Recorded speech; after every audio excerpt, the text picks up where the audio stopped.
चाहे शैलजा जी हो, उनकी आंख में रड़कती है। रणदीप सुरजेवाला, वो भी उनकी आंख में रड़केगा। अशोक तंवर था, वो भी उनकी आंख में रड़कता था। जब एक व्यक्ति इतना स्वार्थवादी हो जाए, जिसको अपने और अपने परिवार के रास्ते में सभी लोग बाधाएं नजर आने लग जाए। सभी कहते हैं कि हम दिल्ली के चुनाव में भी जिए, आना जाना कुछ है नहीं, कोई एक सीट ना महाराष्ट्र में आई, ना दिल्ली में आई, ना उत्तर प्रदेश। समझ आप भी रहे हो, समझ दुनिया भी रही है। कांग्रेस के अंदर आज लोकतंत्र बचा नहीं है, और कांग्रेस के अंदर जिस प्रकार से विधायकों में, कार्यकर्ताओं में बेचैनी है, और एक व्यक्ति ने कांग्रेस का लोकदलीकरण करने में कोई कसर नहीं छोड़ी है। केवल मैं और मेरा बेटा, मैं और मेरा परिवार, इसके अलावा कोई कांग्रेस में नहीं होगा। चाहे शैलजा जी हो, उनकी आंख में रड़कती है। रणदीप सुरजेवाला, वो भी उनकी आंख में रड़केगा। अशोक तंवर था, वो भी उनकी आंख में रड़कता था। किरण चौधरी जी थी, वो भी उनकी आंख में रड़कती थी। यदि राहुल इंद्रजीत सिंह थे, वो भी उनकी आंख में रड़कते थे। अरविंद शर्मा जी थे, वो भी उनकी आंख में रड़कते थे। नवीन जिंदल है, वो भी उनकी आंख में रड़कते थे। कुलदीप बिश्नोई है, वो भी उनकी आंख में रड़कते थे। जब एक व्यक्ति इतना स्वार्थवादी हो जाए, जिसको अपने और अपने परिवार के रास्ते में सभी लोग बाधाएं नजर आने लग जाए, तो उस दल का कभी भला नहीं हुआ करता। इस चीजों से इस 125 साल पुरानी पार्टी का आज किस प्रकार से परिवारवाद के कारण एक लोकदलीकरण हो गया, और आज कोई वहां पर प्रजातांत्रिक प्रणाली बची नहीं है। आज लगभग 8 महीने 7 महीने के बाद भी उनके पास नेता प्रतिपक्ष नहीं चुना गया। कभी वो कहते हैं हम महाराष्ट्र चुनाव में भी जी हैं, कभी कहते हैं हम उत्तर प्रदेश चुनाव में भी जी हैं, कभी कहते हैं कि हम दिल्ली के चुनाव में भी जी हैं। आना जाना कुछ है नहीं, कोई एक सीट ना महाराष्ट्र में आई, ना दिल्ली में आई, ना उत्तर प्रदेश में आई, वह खाम में।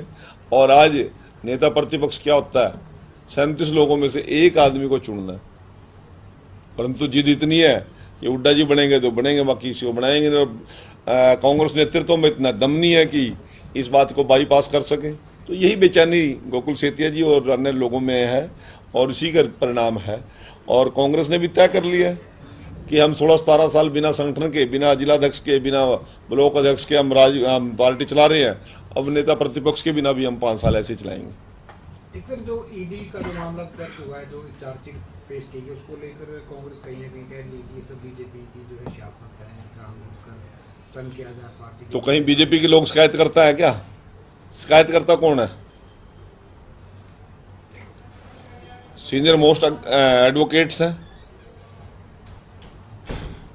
जस्टिस के बेटे हैं, और कांग्रेस के ही वो लोग स्वतंत्रता सेनानी भी रहे कांग्रेस की लिस्ट में, और कांग्रेस के ही उनके फादर या फोरफादर कार्यकर्ता रहे हैं। और वही 5000 आदमी जो उसके शेयर होल्डर थे, उसमें से 1057 लोग बचे हुए हैं, वही तो ऑब्जेक्शन कर रहे हैं। बीजेपी का तो एक आदमी ऑब्जेक्शन नहीं कर रहा। ना बीजेपी का आदमी वहां पर कोई शेयर होल्डर था नेशनल हेराल्ड के अंदर, ना कोई बीजेपी का कार्यकर्ता उसमें था। अरे उन्हीं के लोग शिकायत कर रहे हैं, ईडी को जाके बता रहे हैं कि इन्होंने नेशनल हेराल्ड के नाम पर जो जमीन ली और प्रकाशन के लिए ली, अखबार निकालेंगे, अखबार जन सेवा का एक माध्यम बनाया नेहरू जी ने, परंतु उसी की तीसरी चौथी पीढ़ी कहती है नहीं हम तो कारोबार करेंगे। परंतु कारोबार करने के लिए तो जमीन मोल लेनी चाहिए थी, प्रॉपर्टियां मोल लेनी चाहिए थी।